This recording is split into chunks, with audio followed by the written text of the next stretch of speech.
Okay, that is it then.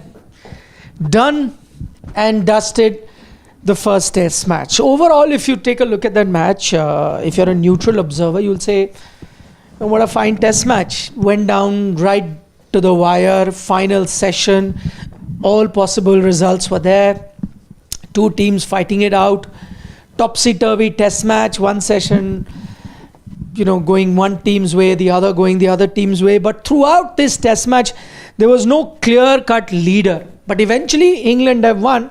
And even though at one stage I say that it's a good test match, well-contested test match, both teams can, be proud of the way they fought. Yet, there is a paradox there. Yet, there is a other way of looking at this test match. If you are an Indian supporter, if you are a backer of the Indian team, that it's also a demoralizing loss, despite the fact that it's a good test match overall in the larger scheme of things, in the macro scheme of things. But the fact that you let England chase down a record total 371 is no mean feat. It would have happened just a handful of time in the history of Test cricket. The last time it happened was to the Indian team at Edgbaston against the same opposition. But when it happened, you thought, oh, rare occasion. It's not going to happen very often. But unfortunately, the very next test match that you have played, it's the next test match after that. And you have again conceded 370 plus successfully chased down. That, in a different sense, does not reflect very good on Indian cricket. I know different scenario of that test match, different scenario now, but it still does not reflect very well on the Indian team. We'll get into the nitty-gritties of where India went wrong, what are the mistakes that India made. I'm guessing usually we go for an hour and a half, it'll be probably 2 hours today. There's so much to talk about if you look back at the test match. But which side of the fence do you stand right now? The first question is, do you look at it saying, no, young team, well done, fought tooth and nail, went down to the final hour of the test match and it could have gone anyway? Or you say no, if you've got 371 for the opposition to chase, no matter what the team or the situation, you can't let that happen, and this is not something that you can accept as a cricket fan. Which side of the fence do you find yourselves in? I think it's going to be the second side for sure. And in this particular perspective, I'm going to keep the pitch conditions into perspective also. We all know, we have discussed it plenty times, that it was a belter of a track, but still 371, you talk about the fourth innings of a test match. Generally, whenever we have a discussion, something like that, a team is chasing about 300, 350, 360 odd in the fourth innings. You know that the batting team is under pressure. They lose, those initial wickets, and obviously the scoreboard pressure gets to you. And at the end of the day, more often than not, the team chasing tends to lose the match. Now, we talk about England. They actually pride themselves on the baseball approach. But if we take a look at what they did today on the day 5 of this test, I think it was completely opposite. It's probably towards the latter half of the innings when we saw a few sixes, and now Jamie Smith finishing things off in style. But before that, it was completely calculated cricket that England played. The first hour was pretty crucial, and I was keeping a tab on it, that England scored just 40 odd runs in the first half. They knew that the conditions are going to be slightly tricky. There was a lot of cloud cover, and that's where they actually made sure that they kept their cool. Zach Crawley, who is generally known to be an aggressor, he also made sure that he was pretty much solid in his defense. So overall, a complete batting effort by England here. Towards the end of the innings, they lost a few wickets, but then these things do happen.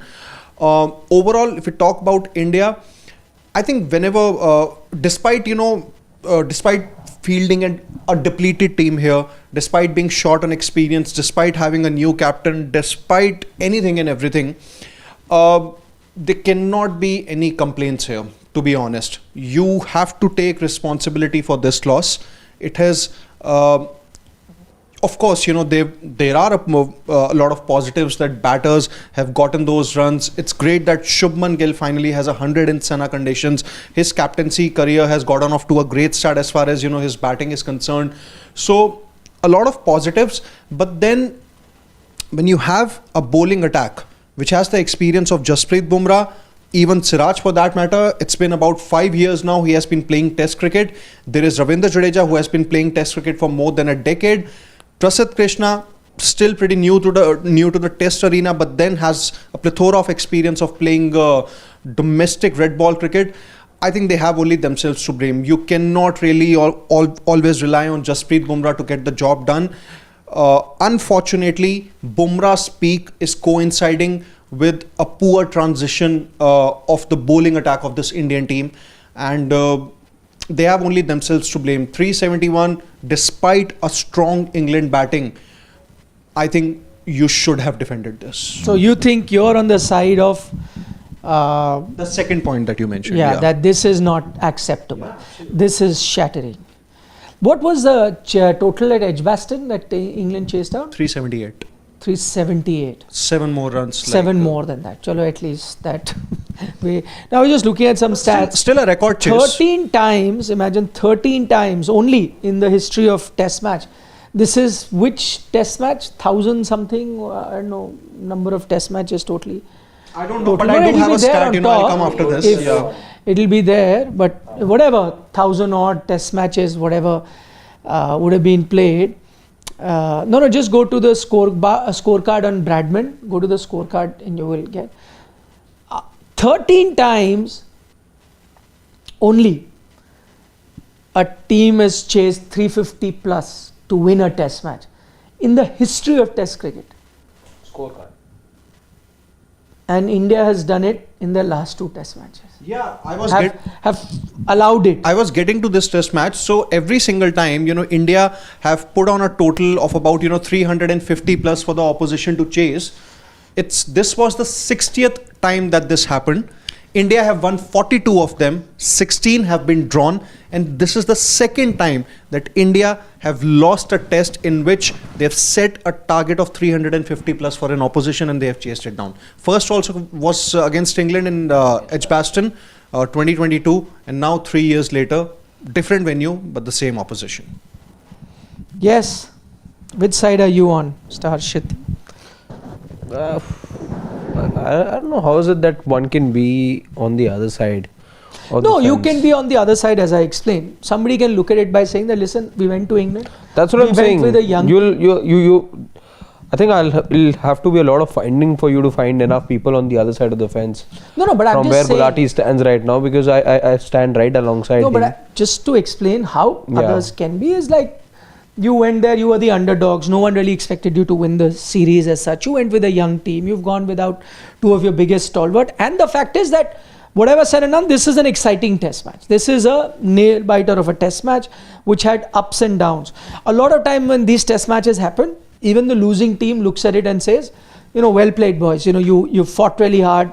It is a tough match. One team had to win. That can be one way of looking at it. Whether you look at it that way or not is entirely up to you or him. But there can be a segment of cricket fans who may look at it. You can always, or there could be a segment of cricket fans that may look at it like Gulati. I said that no, whatever said and done, where you were in this Test match, you had no business of losing, and this is heartbreaking. This is shattering, and you are suggesting that you're on the second side, on the same side as Gulati. Yeah.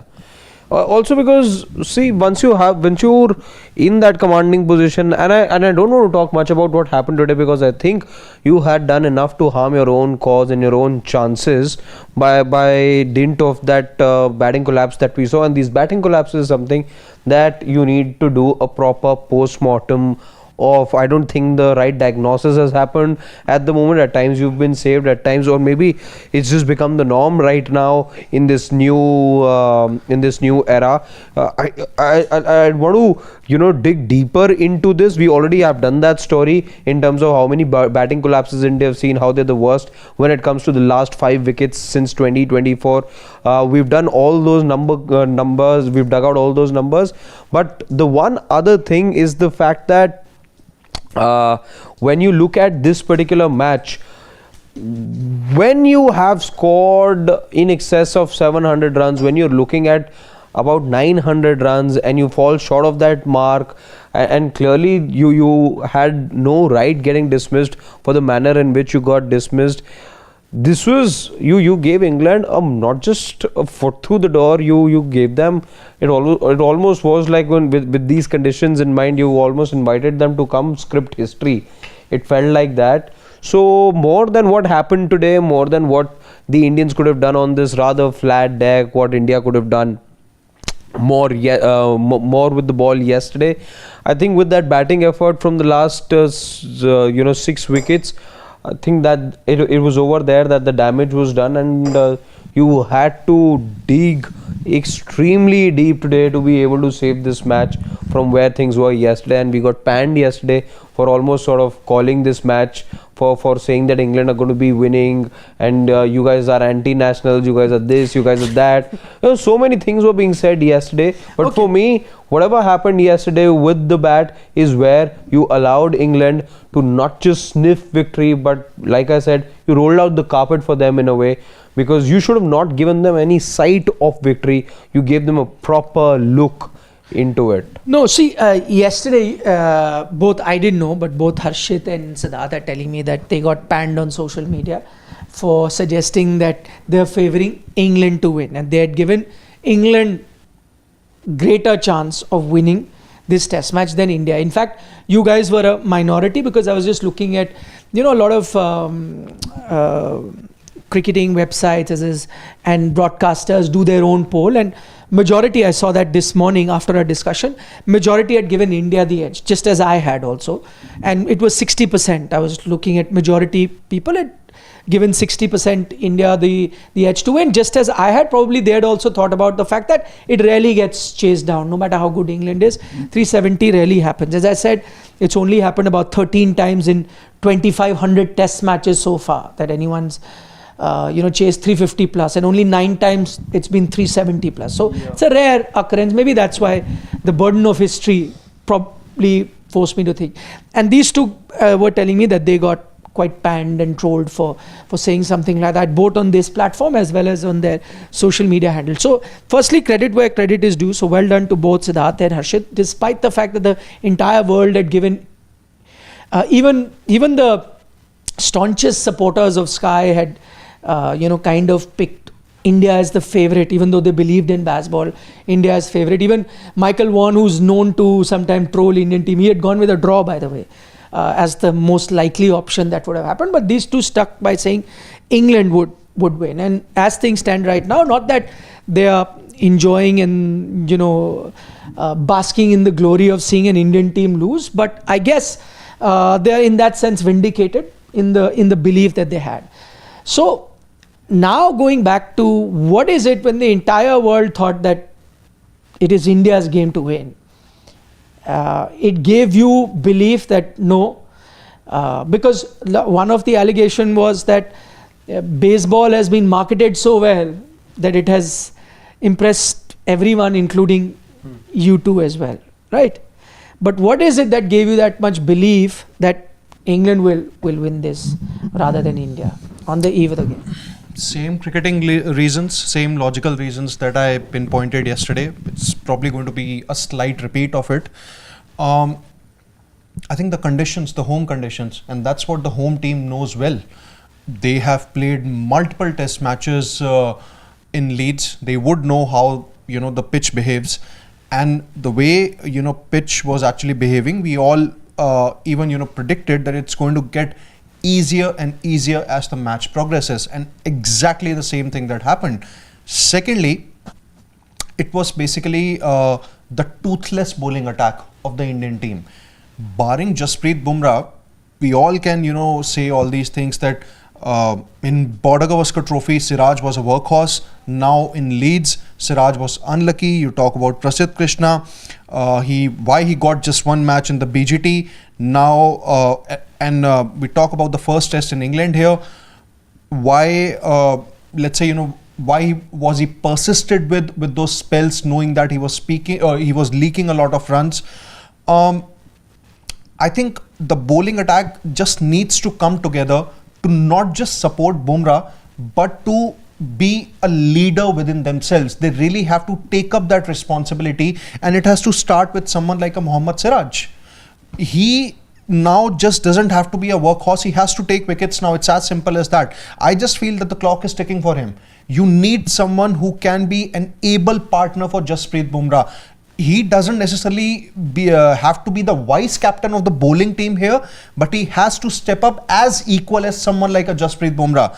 You talk about Prasidh Krishna. Okay, one thing that can really go to his defense is that he's still pretty new to test arena, but then what about, all the years that he has spent playing domestic cricket? He's not, 22 or 23. He's touching 30. He has a lot of experience. If there is going to be a lot of flack for someone like a Karun Nair, that he made a comeback, he did not really do well. There should be a lot of flack for someone like a Prasidh Krishna also. He's a seasoned campaigner. So, simple 2 points, that I'll sum up. England knew the conditions well. They are the home team. They know how to go about their business, and they were slightly more matured in their cricket in comparison to India. And secondly, the toothless Indian bowling attack. So that's why you had that belief. Yeah. Before Harshit comes in, why he believed in England so much more than India when the entire team was. Any of you who trolled them, please offer them an apology as well. Whether No, it's absolutely fine. See, there can be another day when, we get it wrong. Yeah, we get it wrong. So I think it's just about being level-headed. It's as simple as that. Okay. I have a lot of things to say about this Indian team and their performance, but before I get to it, quickly. Yeah, Shubham, we don't want to see. I think it was primarily, stemming from the conditions. There was a couple of stats that I had in mind of how England had approached the previous test matches, and you did them against in Australia and in New Zealand, where again you backed yourself to chase. So I was keeping history and those stats in mind, how batting progressively got better on this track over the last few years, and then of course the conditions at hand in this test match as well. I was given no reason to believe that look at the number of high scores that we've seen from individual batters. Every innings you've had a high score or two to talk about. There's not been a single innings that you haven't seen a century been scored as well. So there was hardly any deterioration that I could see. There was only one visible, half visible, I would say, crack that we saw yesterday come into play, and that was the one that resulted in the dismissal of Shubman Gill.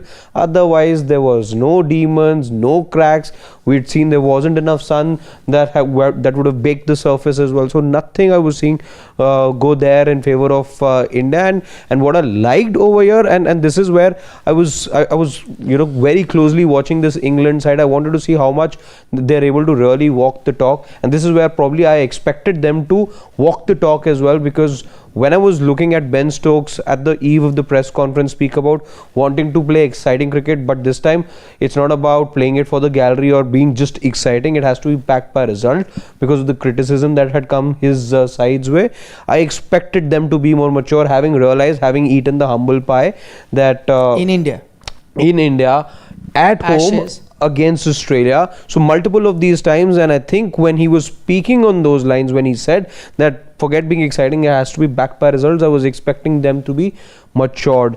So at the toss, with that decision, despite the criticism coming his way and his team's way, everything I think was being played out just with regards to whatever script that England had in mind, and they played exactly the way that they wanted to play. So I think they were pulling the strings all along. We were happy progressively as the match was going on, but they knew this is now in their range and they're going to be going after it exactly how it happened. See, the match, it did finish at the end of the day. I said both teams did give their best, and the fact that test match went till this far, it's a great advert for test cricket. But having said that, I think even though India came in as the underdog, I think they will be cursing themselves for having missed a golden opportunity of going 1-0 up, which they should have, basis the way that this test match played out. And there are so many mistakes that they've made over the course of the test match. Before I get into the mistake, the one thing that I find very strange right now is, on the eve of the game, because we were revisiting everything that was said, I firmly believed, and like majority of the experts believed, India will win. You guys are the firm belief that England will win. And you've just now mentioned the reasons behind it. But the one thing that we were all unanimous on was that if India have any chance of doing anything, it'll have to be Jasprit Bumrah. And guess what? This is not something that any one of us would have predicted. Jasprit Bumrah has gone wicketless. He has gone wicketless in this innings, and yet there was a situation where at one stage it looked like you could be in the match. So Jasprit Bumrah going wicketless, none of us, neither any of you watching, neither these two who picked England to win, me who picked India to win, anybody would have thought that he'd go wicketless. So my point is that you did see a situation, because you were saying we don't know what's going to happen to India when Jasprit Bumrah does not play. Yeah. This is probably a sneak peek. So what also shows you that this bowling lineup can pick up wickets, though I agree that 370 should have been defended. The only silver lining I'm looking at, that let's say if even Jasprit Bumrah had come to the party as we expect him to, and picked up if not 5 but 3 wickets or so, 3-4 wickets, yeah, then this game probably could have been different, because then pressure comes in, other bowlers also chip in. So I think one thing that went really against an Indian team in this particular match, which was totally unexpected, is a Jasprit Bumrah not coming to a party, and that in itself is a shocker, which then takes me to my next point, which is what I'm saying, that even though we will be critical of the Indian team, which we should be, and I want to dwell into all those reasons, let's also be mindful of the fact, and I want to remind everyone that it was also a great toss to win. Now when you look at it in the larger scheme of things, India missed a lot of opportunities, India made a lot of mistakes, which we will get to, but I'm saying Ben Stokes at that time knew how this match will pan out, that the pitch will keep getting better. That's why he risked the option of putting an opposition in when he knew that it is a good batting track even there on day one, and there's a good chance that opposition can pile on 400, 500. He knew that, but he also knew that even if I'm given a target of 400, 450 in the fourth innings on these kind of conditions, in this ground, this pitch, we will back ourselves to chase it. So I think he was playing the long game, not the short game, not session by session as we saw it. And there was a time when India were dominating in the first day. Everyone said what a decision he's taken. So overall, I think he planned for this, and it worked out in his favor. That's taking nothing away from the England team. They still had to walk the talk and get the runs. But I'm saying let's also be mindful of the fact that it played out to the plan that England had, and the conditions they knew much better than anyone else. And the record is for everyone to see. Leeds, we've just had a look at the last 3 odd games where such big totals have been chased in the last 2 decades, 3 or 4 all 3 times coincidentally in the matches you talk about, England were lucky enough to win the toss. Yeah, so I mean they knew that and they planned for it. That's not taking away from India's mistakes. I'll get to it. But the fact that a Jasprit Bumrah, as I said, our cheat code on the day does not get any wicket just tells you there was nothing on offer on the wicket. Some jaffas here and there which Prasidh bowled, you got those wickets, or a few poor shots that they played or tried to be aggressive through which Shardul got those wickets, got you back into the game. I would even say that Ben Stokes was being rather adventurous, continuing to play that way and give that wicket away to Jadeja. Otherwise it could have been a different thing. That means it was a great pitch to bat on, and you did not have your cheat code perform, and one of the major reasons. Now to the Indian team, and I agree with you, even though I had posed that question, that one way of looking at it would be that you can be proud of a young team for having fought till the final session, or you could be critical saying no, this was a golden chance. I'm also on your side. I think at the moment, this was a golden chance that the Indian team has missed, and it is all despite the fact that Bumrah didn't come to the party, good toss to win, and England played well, and whatever blah blah blah, those scenes we've seen. But now I'll get to the problems that India had, and so many of them. Problem number 1, as you mentioned, that bowling came without a plan. Lack of planning from the entire Indian bowling setup. I would have expected, even with England, they're an inexperienced bowling lineup, but as we spoke earlier, at least they came with plans. They had a plan for a Sai Sudarshan, they had a plan for, at least in the second innings, and in fact both innings, for your tail, they knew exactly what you're supposed to do with the tail. They even had a plan for Rishabh Pant in the second innings. They came back with a better plan. It's kudos to Rishabh Pant who changed his game plan. So at least England tried different things. I'm sorry, the Indian team on that part, and it is got to do with Indian bowlers and the Indian think tank, whether it's the bowling coach, whether it's your think tank in your analyst, poor planning from the Indian bowling team. The first. Secondly, I think that it was captaincy debut to forget for Shubman Gill. I think he made so many errors as captain, and again I think we all need to be patient. We said that it's a long time for Shubman Gill to continue, and we'll be patient with him. He got 100 here as a batter, did perform, but his bowling changes, his underutilization of Shardul Thakur throughout the test match, his over-reliant on certain times on Ravindra Jadeja, his poor field placement when it comes to opening up the field, his lack of aggression as captain, his placement of slips, or where the slips were standing, and sometimes no first slip, there's only second, third slip, and even where the slips were standing. Again, a major area, I'm sorry, where India were found wanting. Had there been a better captain, and we've discussed those during sessions where he's made mistakes, so I'm not even getting into the details, but overall on the test match, there were many glaring errors from Shubman Gill, the captain, whether it was also down to selection, for which he and the coach will also be responsible. That is your other issue that I saw with this Indian team. The third thing, and you just cannot pardon that, is your poor fielding. I mean, there are so many catches that could have changed the match, whether it was that catch that Ravindra Jadeja could have taken in the first innings, those two drop catches by Yashasvi Jaiswal in the first innings, whether it was the drop catch by Yashasvi Jaiswal in the second inning, was it a drop catch by Rishabh Pant?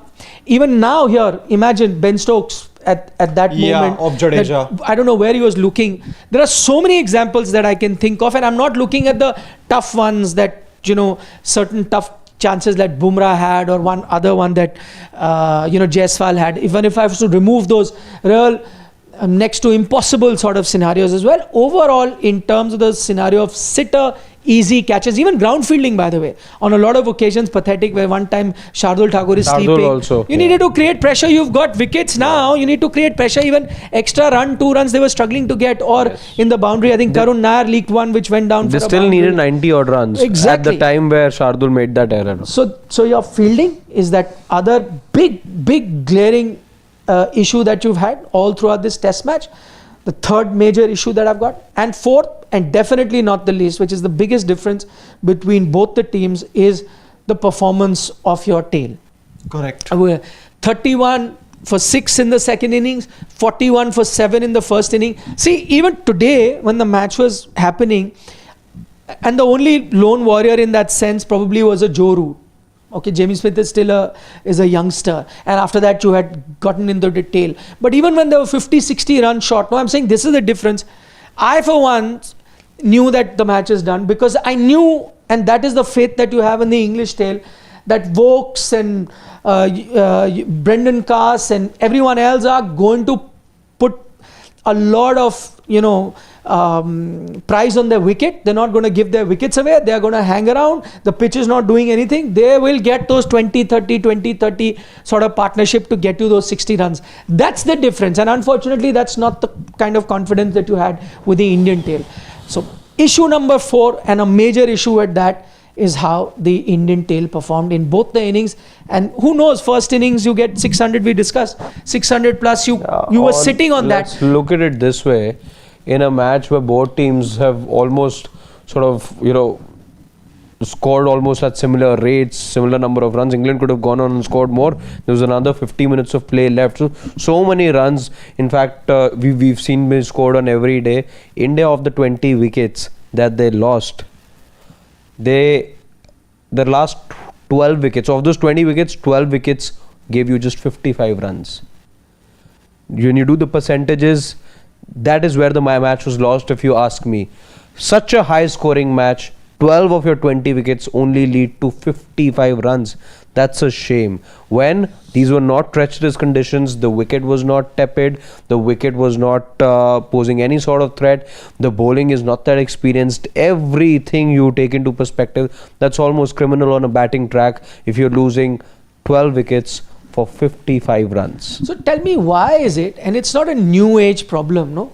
Why is it that for years I can think of, and I'm sure you guys have been following cricket for years, this problem has been perennial. I can't think of any time where absolutely. I've been, envious of our tail and saying, oh, look at the other. I don't know, for the memory till the time it serves me, since the time that I've started watching cricket, I've always felt, and correct me if I'm wrong, I always felt, why is our tail like that here? Why is it the opposition? So there are two problems there. One, I've always seen, barring a few examples here and there, and there are so rare examples that we can count them on our fingertips, the Shami partnership or the Bumrah or Ishan Sharma with VVS Lakshman. There are so few that you can just... Or an Ajit 100 back in the day. Yeah, but Ajit was still an all-rounder. I'm really talking about a tail. Really? Okay. I am saying that why is it, since the living memory of watching cricket, this feeling has never left us as Indian fans, that why is our tail so bad and why is the opposition tail good? So the problem is on two counts. Your tail doesn't get runs and you do not know how to get the tail out. I think the only time where the second problem was kind of okay, where I still thought our tail was still not getting runs, but at least I could think that our bowling could get the tail out, was when Anil Kumble was playing, because he was a master at doing that. At least you knew with him, with the ball, he would often, wrap up the opposition tail. I think that other than that, the tail issue of we not scoring runs and opposition tail always scoring runs against us has never left us. Why can't we rectify that? What is the this is something Has there any stage been in your career where you've been envious of your own tail and said, wow, look at that is one aspect we are better than the opposition, no matter who the opposition is? In Asian conditions, definitely. Because there was a time you had Jadeja coming in at 7 or 8, there was Ashwin, there was Jayant Yadav also, all these batters coming in. So at least, in Asian conditions, in the home test matches. Ashwin is the only one. But Jadeja is not tail, yeah. Jadeja was playing as an all-rounder. There was a time when Jadeja used to play at number 8. That's why I'm saying. I am saying the tail. I want my tail, my bowlers. The Magras, the Jason Gillespie's, or never for the pace bowlers. Never. Or once or twice. That's what I said. Yeah. Once in fact, 50 test matches. We can have a look at or that. Even the spinners, not all rounders, but out and out. Like those days. Sometimes I'll still give credit. Harbhajan would on occasion. 200 yeah, that's what I'm saying. New Zealand, Harbhajan would step in, or an Ashwin would step in. Those are the two names which I will still count bowlers who would chip in. Rest of them were all rounders. If I'm not wrong, our last 3, I think, don't even average 10 in first class cricket. That is something we can check though. However, I have a theory, because this is something I was also thinking about for a large part of the day. And it's I don't know if it's right, but one of the things that came to my mind was what often happens in domestic cricket is you see how surfaces have become more batter friendly, especially over the last 2 decades, where you always come across, okay, these many 1,000 runs scored, this partnership happening, 400 here, 300 Agni scoring somewhere, then you'll have Panchal scoring other runs, whatever, we come across all these records, being Sarfaraz 1,000 plus run season.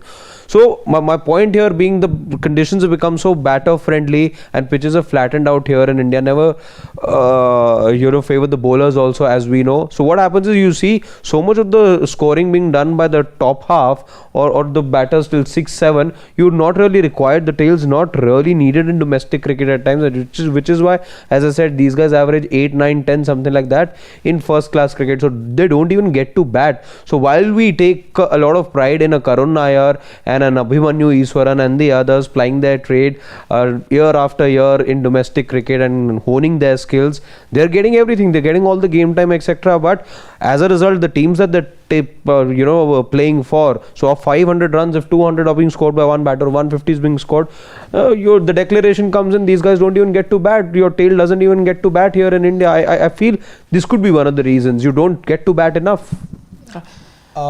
I would actually, before I, point my reason here, I would actually want to go back to an instance that Ishant Sharma had quoted, I think it was around 2010, if I'm not wrong, when Gary Kirsten was the head coach of the team, that there was a discussion between him and Gary was like, there's a chance that the Australian bowlers might bounce you out and you could be a night watchman or even, bat at your usual 9 or 10 position. Let's go to the practice session and, let's make you more comfortable with the bouncers. There was a time, I think, when Kirsten spent about 2 hours of batting practice with Ishant Sharma. And this is where now I'll get to that. Do coaches really spend that much time with the tail enders? In the doesn't practice happen. Sessions? I think there you have your answer. Yeah, I traveled so many times. I cover those practice and there's sessions. your answer then. Yeah, absolutely. I think they have to spend more time. They have to learn to put a price on their wicket. They have to value their wicket 120 times more. Are they really doing it now, or they are just specializing in one thing which they know that that's going to be their primary job for the Indian team? I think in the current scenario, that's really not going to be enough, because the conditions that you are playing in the series, your lower order contributions are going to matter a lot. Let's go back to 2018. Simple. India tour of England. Most of the times, India had England under the pump by reducing them to about 140 for 5, 88 for 6. And who bailed them out? It was their low order led by Sam Curran. And that's how England went on to win the series 4-1. You need your tail-enders to step up, not asking for those big hundreds or 50s, but you need those 20, 30 or 10, 15 or, contributions. I'm just now from that, I'm moving on to a different topic, because you spoke about bouncers, that tail enders will be bold bouncers. My larger point, and maybe we can spend time on Shubman Gill and his captaincy debut, because that has also come under scrutiny, and that is part of your planning, and this is extending to even our support staff and everyone. Did Indian bowlers use enough of bouncers in this test match? I don't think so. No, never. Barring a brief period where they did try, and actually they were almost going to be successful in that phase when they did. I think it was Duckett who tried to pull one in the catch. 96, I think. That's why I'm saying, when something is not happening, there isn't anything in the pitch. When we are watching the game and we are also thinking that, listen, try something out of the box. We spoke about it. One of your major weapons is trying the bouncer, whether it is against tailenders or your top order batter. Did Indian bowlers try? I'm not talking about bowling short of length. I'm actually talking about genuine bouncers. Did that strategy with a field setup for that pull shot, if they go for it, or the opposition batter ducks, did bouncer as a strategy, as a surprise weapon, was it used enough by the Indian team? And if it was not used enough, then what was the support staff and the think tank and your bowling coaches and the bowlers themselves, who are, some of them are experienced, what were they doing? I'll quote an instance. Harry Brook, in the first innings, he got out to a bouncer. Unfortunately, it was a no ball. But after that, there was hardly any bouncer bowled to him. Correct. I checked the proper scorecard and all these things, just got across to all the overs, and maximum times Indian bowlers did not really use the bouncer as a weapon. It was used, here and there, maybe one or two, but not used as a weapon so as to make sure that they can get the better of him. Bumrah actually bounced him out. Yeah. Unfortunately, it was a no ball. But after that, did Siraj learn from him? No. Did Prasidh Krishna learn from him? No one, even from the support staff also, I'm sure, must have communicated this kind of a thing. And even if they would have, then it wasn't executed. But no, if they would have communicated, I'm sure they should have executed. My point is, maybe it was the only time I remember anyone using the bouncer was Jasprit Bumrah, that too in the first innings, not in the second innings that much. First innings, yes, Gulati is right. We all saw that he took Harry Brook by surprise, and it came off well. But he did trouble a couple of batters. I think I don't remember who those batters were, but a couple of those batters at times. And I remember Jasprit Bumrah was just right on top at that time. But besides him, did I see anyone? But this is also the first innings that I'm talking about, not in the second innings. I'm saying second innings. Second innings, there is a 100-run partnership brewing between the openers. You have enough runs also to back yourself, right? There's no tension as such, enough runs. See, sometimes you don't go for the bouncer thing and spread a field because you have limited runs to, defend. And then that's a catch-22 situation. Here you had a mountain, right? 371 runs. I've just mentioned it's only been chased 9 times in the history of Test cricket. You have those many runs. Why didn't you not go for it? And the other thing is, gone are the days where you really had medium pacer. Now you genuinely have quick bowlers who can utilize this. I'm not saying Shardul Thakur would have been the right bowler to be executing that. But in Prasidh Krishna, Mohammad Siraj, Jasprit Bumrah, you have 3 genuinely fast bowlers who can use bouncers as a weapon, and yet nobody thought of it, nobody told them, and I blame everyone. It's the captain, it's the bowlers, it's the support staff, think tank, whatever, nobody thought of it. Since there's not a lot of good news, there is one for us to cheer about right now, not from the world of cricket though. Neeraj Chopra has won another title. So Ostrava Golden Spike. Neeraj Chopra winning is... We'll bring to you the details of it when we are done with this live. 85.29. Oh, nice. That's nice. That is a given. Fixed deposit. He's always like... Fixed deposit. He's like the Jasprit Bumrah out more there. Of a warm up. Jasprit Bumrah also didn't fire today, but Neeraj Chopra has. It's more of a warm up ahead of the World Championships in Tokyo. Anyway, getting back to one thing, they did not get the bouncers right. Overall also, Shubman Gill's captaincy. What... Can you think of a reason why, when you have 371 runs today, you come out to field that you will not have an attacking field, 3 slips all the time. Why would you want to have boundary riders both on the onside, offside? You are basically, it's the first half hour of the play and you have a deep square leg mid wicket there for singles. Why would you have that? Not even like boundary riders in third man or fine leg where you think you're bouncing them and so, edges can travel there, or shots that you don't time. These are for full-blooded drives and flicks you've kept fielders. 371 you're defending, yeah. If I'm the batter, if I've come out to bat, and see 371, no matter how much I keep saying and telling the world, Baz ball, I'm confident, good pitch, I know boss, it's a mountain. I will look at baby steps. Let me get to 50, let me get to 80, let me get to 100. I'll think about it, and no talking of 371. This is what the talk would have been. Yeah. As soon as I come out to bat, you open the field, I think, they think we'll chase it down, boss. They've opened it up. And you expected that they'll keep hitting. They played sensible cricket. They said, fine, we won't go for the boundaries. We'll wait for a few boundaries here and there, few nicks in the gaps. That's fine. Rest of the time, I'm going to take single, double, single, double. You played into the hands. What was the captain thinking? And if the captain was thinking, why was there no messaging from outside? Because that kind of didn't change for the entire first session. After the first session, though, I agree, that advantage, you could have put the pressure of scoreboard and all that in the first session only. After the first session, with the way they went, then second session, no matter what attacking field you had, would have made less of a difference. But first session, why? I think it's, we talk about baseball. More than the impact that they have had against the more stronger nations like India in India, the Ashes, they could not really win it against Australia at home. I think it's the impact that they've had on the minds of the opposition. That's the point. So you're saying mentally India had already given up? No, I'm not saying that India had given up. But they were fearful. I'll just come to it. That when England were coming out to bat, they knew they had to chase about 370 odd. If there's one thing that I can, maybe try and understand from Shubman Gill's captaincy was, okay, they are going to go for their runs. They are going to, be aggressive as they usually are. So let's just have a couple of fielders, outside the circle and see maybe, if we can have a couple of fielding chances there. Maybe, the leg side is a strong area for Duckett. Let's have a fielder at this particular region. Same in case of Zach Crawley. That's the kind of thing that maybe baseball has had on the minds of the opposition. But I'll go back to conventional cricket. I'll go back to something that has worked for the oppositions a lot, whether it was 80s, 90s, early 2000s. Same strategy that the likes of McGrath, Lee, Gillespie, Vaughan followed under the leadership of Vaughan. Same for Pakistan, Imran Khan, Wasim Akram, Waqar Yunus, Shoaib Akhtar later.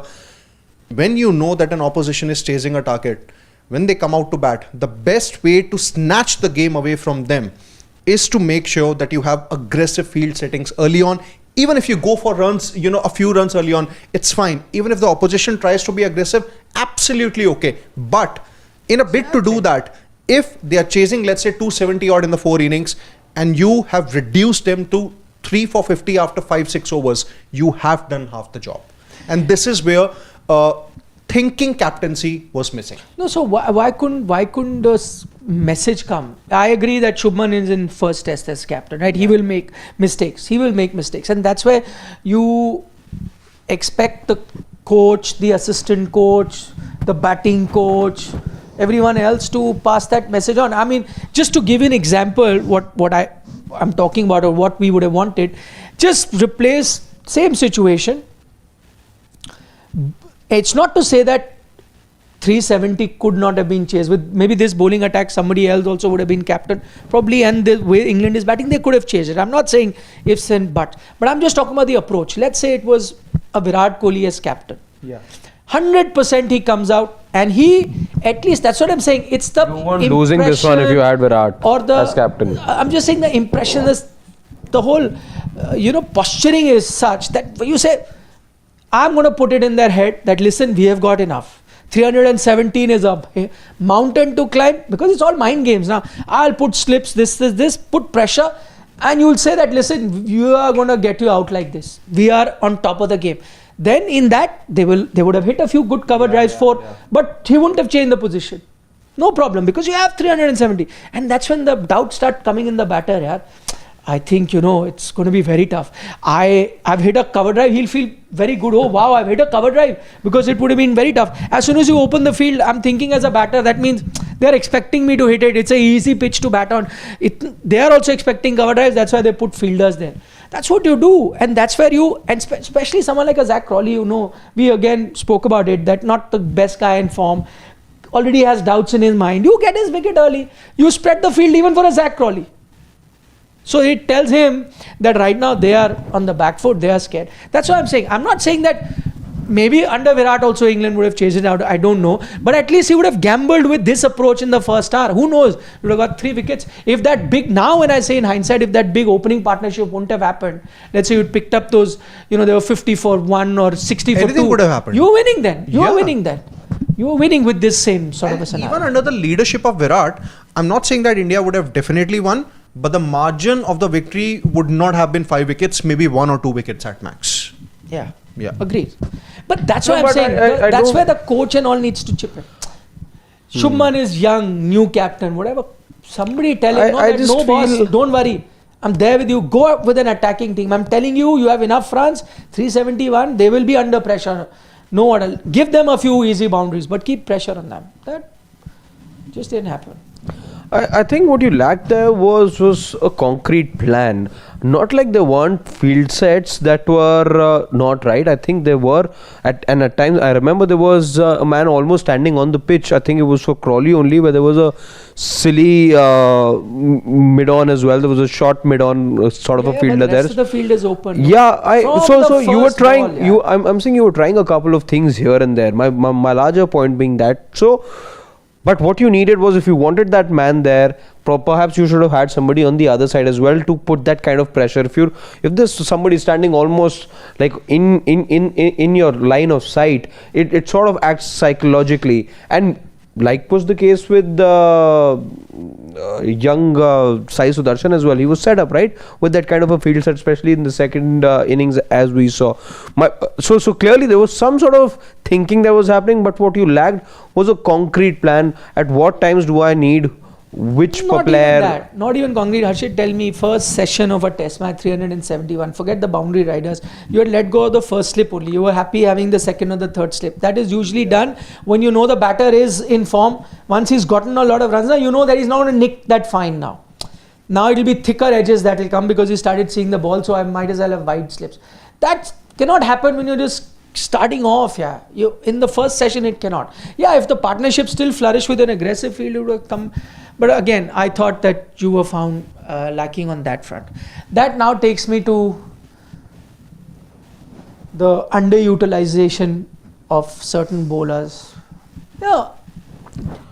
I still doesn't make sense. But I don't think you lost the match there. No, but I'm just saying again. It would have been a game-changing factor. First innings, you gave them Shardul comes with no guarantees. But then why are you playing him if he's not coming for guarantees? I'm just giving a possible reason why he was underbowled. There's no denying the fact that he was underbowled. 3 overs is just not done. You have to have bowled him more.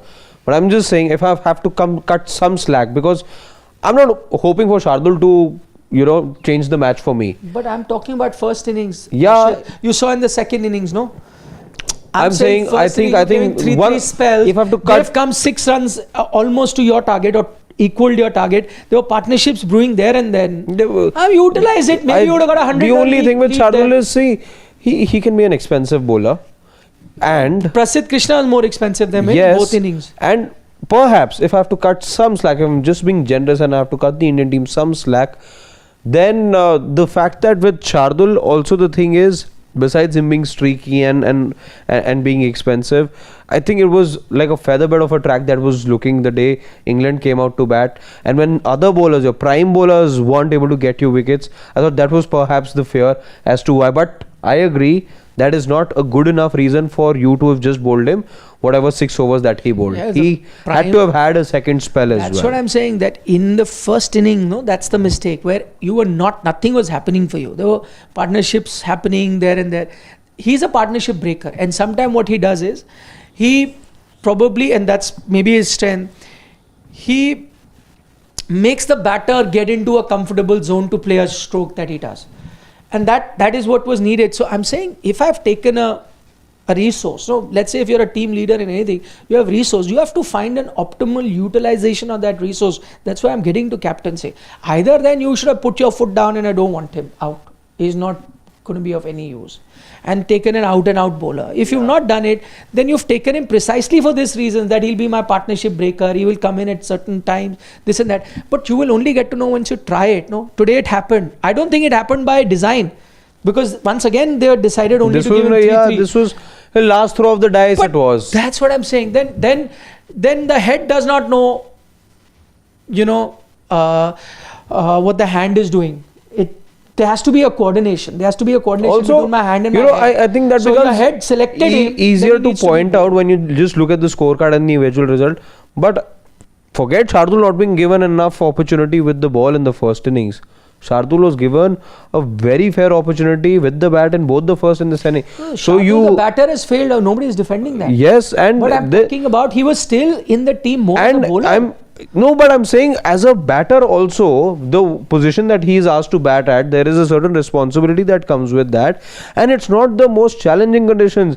If this was Shardul Thakur in Lords, I will probably take that conditions, swinging conditions. But here I expect, because I know it's only going to get tougher from here. In Manchester, I'm not going to be asking my tail to wag. Nobody is arguing that. You primarily lost because Jadeja, Shardul, first innings, whatever that we were doing, for 24 runs, as I said, you lost 6 of your last wickets. Nobody is arguing about that. No. Who is saying that he's contributed as a batter? He's been a failure as a batter. He's been a failure. I'm saying that does not take away from the fact that... What could have avoided the eventual result? And I would have taken a draw. You would have been much closer to a draw than where you are right now, had there been, just basic application and some very decent batting that was on offer. That we've already established. We've discussed the 31 for 6 and 41. Nobody is denying that. That the Indian bowler... I'll be honest, I wasn't expecting with the ball this match to be won by, Shardul. I'm also not saying that. He's not your Jasprit Bumrah. I was also not expecting this match to be won by Prasidh Krishna. But I expected Prasidh Krishna to be the support role to a Jasprit Bumrah. I expected that's how a team will do something. England were also not expecting to win the match on the bowling of Tongue itself. Tongue was supposed to be a backup, but for him to be a backup, to be a supporting cast, he needed to be given enough overs for him to do it. You got him for a reason to do it. Similarly, you got Shardul for a reason. You went with a bowling all-rounder for a reason that you yourself said, no, we need 20 wickets. We need to find a way to get 20 wickets. So that's why you've gone with him. So if I'm searching for 20 wickets, I need to utilize my resources. Whether he's failed with the bat or not is another thing that goes against him. But I have to utilize the resources that I have. Did Shubman Gill utilize his resources the way they should have? I'm sorry, he's found wanting at that. He did not utilize the resources in the way that he should have. Probably should have utilized or then not played him. Yeah, I think in case of Shardul Thakur, if there's one thing that I feel the captain and maybe the management also forgot, that here's a guy who not so long ago, was actually a premier number 8 all-rounder in the overseas conditions. Johannesburg Test took a 7-wicket haul about 2-3 years ago. The Oval Test against England, in which India claimed a famous victory, scored a 50 odd in the first innings, also took 2 crucial wickets in the 4th innings there, was doing the job of a proper number 8 batter, a 3rd or a 4th seamer also pretty well. Now comes here, has to be blamed for all the poor batting, poor shots that he played in both the innings here in Leeds. But with the ball, if there's one thing about Shardul Thakur that has been established, that he's a man with the golden arm.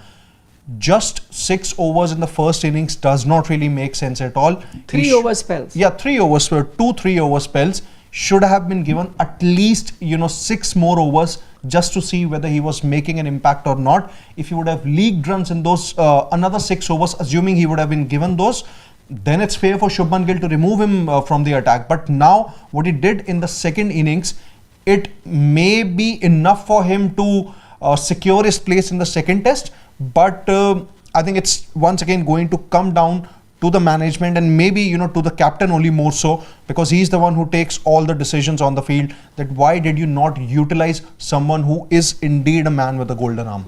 Ravindra Jadeja has bowled 51 overs 50 plus overs in this Yeah. test match. He has 1 wicket to show for that. 51 overs. I'm not blaming him, but I'm saying that Shardul Thakur has got 16 overs 2 wickets. and has 2 wickets in there. My point is that you needed to find a balance. Obviously, I'm not saying that Shardul should have bowled as much as Jadeja. Definitely not. But clearly, in a match where the opposition batters have been scoring runs and all, you needed to find different ways. You sat and took out all those numbers. All throughout his career, he's had different captains.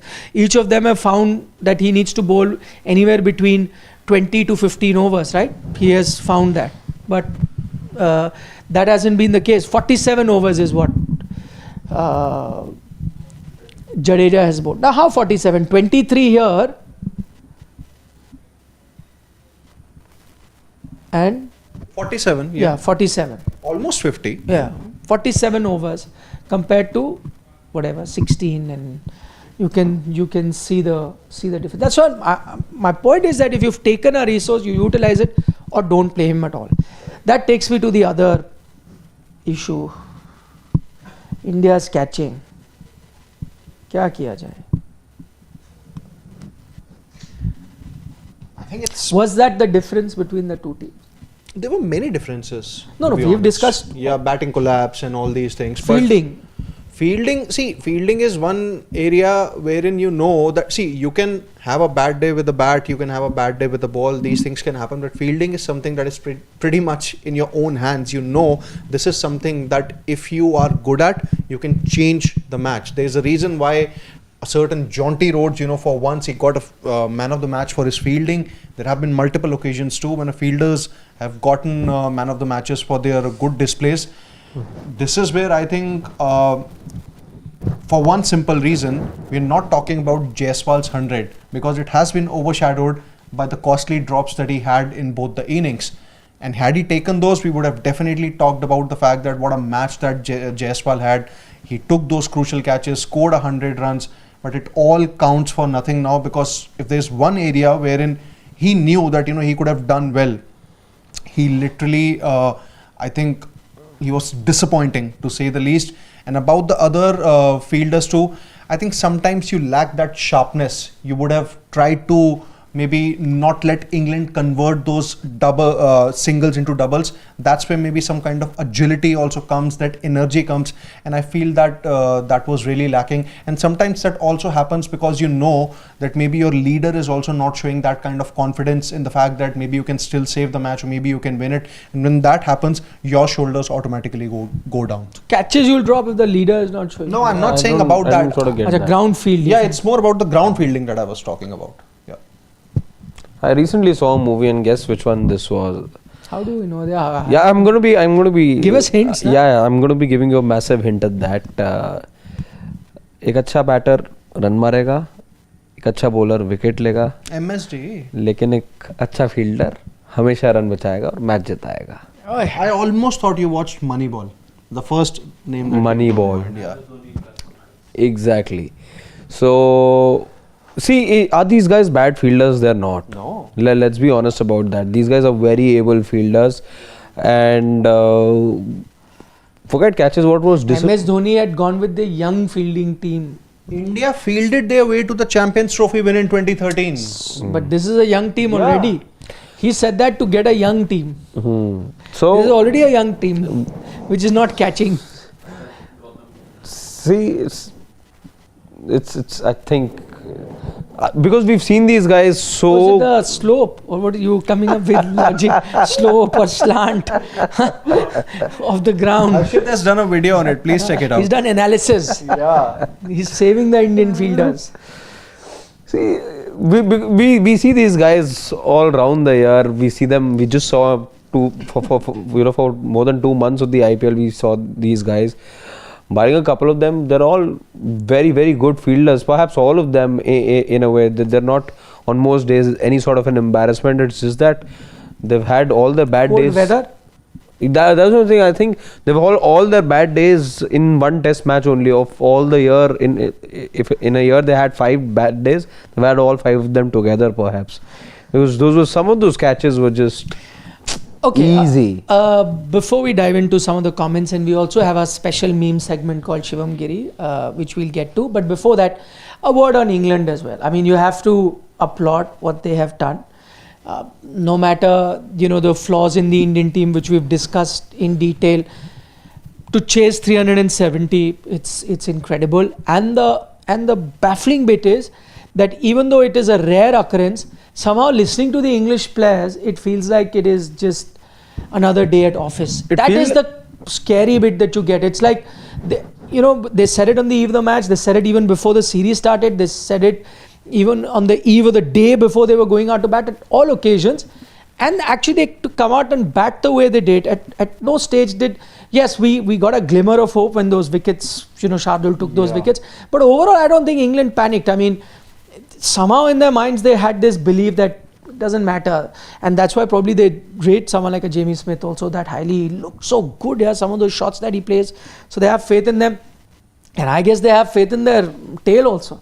So they're like, no problem. Once they got that opening stand, I think that would be the only issue they would have had. After that, the way they batted, and here we were, and sometimes, cricket is a funny game. It comes back to bite you. We actually, when we compared the two batting units in the first innings, we said that India looked the better of the two batting units, and England on occasion was looking streaky and unsure.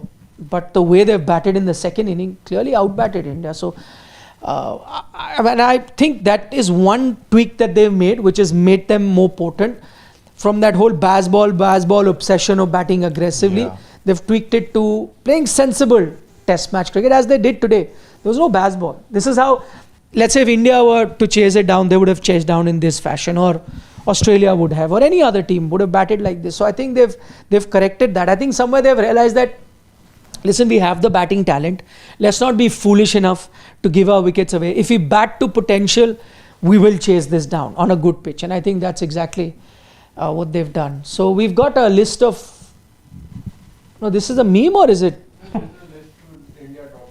Acha, this is actual one. Na? I don't get... Just a compilation of the blunders committed by India. It seems like a meme. Show it to our viewers. Okay, so this is our in-house. This is reality, no meme. Acha, this is reality. But it is meme-worthy. Bumrah was the bowler. Acha, Jaiswal dropped, Jadeja dropped, Jaiswal dropped, Pant dropped, Sudarshan dropped, Jaiswal dropped. I'll add another Pant, which was not a drop. He did not even see that catch actually. That one of Ben Stokes that went high up. I don't know where Pant was looking, so I will add one more to it. There is one more of Pant that is missing from this, and there is one more of a Bumrah also missing. So two missing. That was a very good, very tough follow one. through. But if you had to technically, there's one Bumrah and Pant because it doesn't come in the drop because he didn't even go for the drop for the catch. But technically, there are two more to be added to this list. I think something about coming back to we were discussing about England batting. If there's one thing that they did right, we've obviously discussed a lot about Zach Crawley, Ben Duckett, Oli Pope. He also got 100. Joe Root keeping his composure. They did not really take the out of form Indian bowling for granted. That's the best thing that this England batting did. See, you knew that India's bowling was literally lackluster, toothless for that matter. They could have easily targeted someone of the likes of Siraj, Prasidh Krishna for that matter, go all guns blazing against them, but they did not really do it. That's the best thing I liked about England's batting, that today in the first hour, they made sure that they did not really play those, expansive shots. It was just about sticking to basic cricket. They got just 40 odd runs in the first hour, which shows that they clearly applied themselves. So it was, I think, playing more intelligent cricket, something that in baseball has actually lagged in a few matches, or maybe where the occasions were a lot more bigger.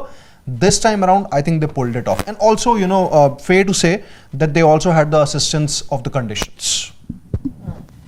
Just a few comments we'll take, not all, just a few, just to get a reaction of how you guys are also feeling. And then we'll dive into our meme Shivam Giri segment and go back to your comments. Shubham Garg, one of our regular watchers, who was also not happy with you guys yesterday, who you were predicting an England win. So he's saying serious concerns. India has been able to defend only Perth 600 outside India in the last 5 years. plans are not in place. Siraj is bowling with one slip when the day started. Correct, Shubham? We discussed about this. We discussed all of that in detail. Lagavulin speaks from the US, says reason for loss, poor management by selecting Thakur. Tail didn't know how to hold a bat. Abysmal 90 levels. Fielding 90s. and 90s. But at that time you had Azhar and Jadeja, two outstanding fielders. Robin Singh as well. So you had some very good fielders. Don't badnaam karo the 90s. India's seam talent is horrendous, she feels, and he's feeling sad. Again, as I'm saying, I agree with you that Indian bowlers, on occasions have been found wanting, but I would also say that not the best of pitches for any bowler. Imagine Jasprit Bumrah going wicketless here. Yeah. Why will that happen? Just tells you the kind of conditions that they have. I was just looking, what was the last time he went wicketless in a test innings?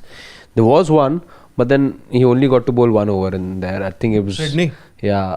No, not even Sydney. No, Sydney though he got Wickets, yeah. I think it was New Zealand when you were playing the second test. Second against test, New but Zealand. it got over early, na? That's why he bowled just 1 over.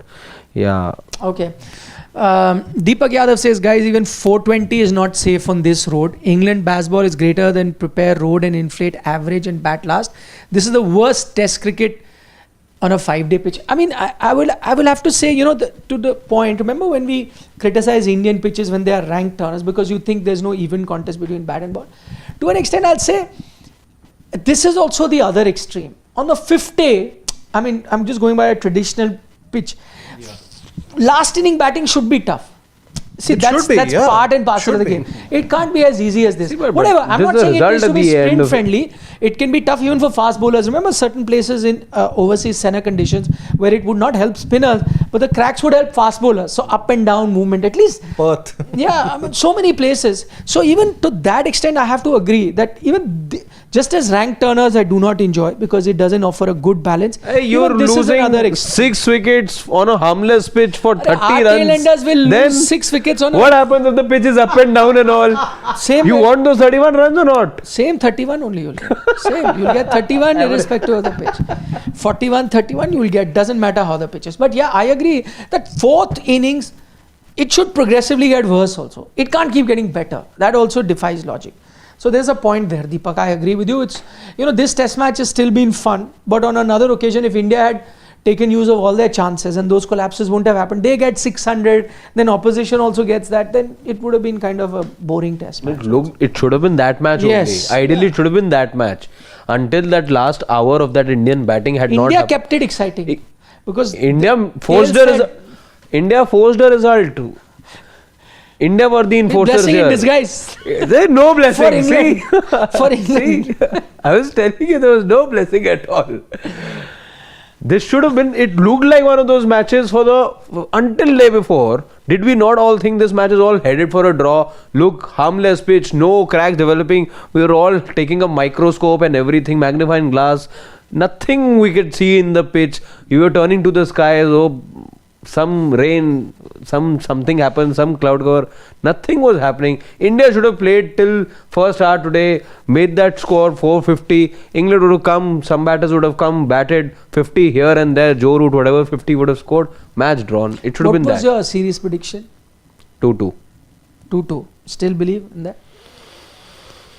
Now it's actually changed. I'll tell you why. Because with Jasprit Bumrah, you've lost one match. It could have been that one but draw. Now maybe. He's saying he might play 4, na? 4. No, just the first match. So I'll stick to 2. What was I your wasn't there here on the preview day. So then it's cheating. Now after test match, now you can't make. After one test match, my fault was that it was my week off. Not my fault. No, who was it who missed prediction day once and said no on message? I said. Somebody said no message. I said. That's fine. I think you will take that. You should have sent it on message. No, I have the full right to make a prediction now. After one test. As a heart of hearts, what was the prediction? If you no. Now how do we know he's going to be saying the truth? Heart of hearts, na. So please, gehraiyon mein of your heart. No, I'll be very honest. Even before the beginning of the series, and I was not here, I know that. I never expected India to win this series, and I still think that India, even if I did not really 2-1, 3-1, 4-1. But I think it is a 1 for sure now. 3-2. in favor of England. By the way, interesting stat that I'm seeing.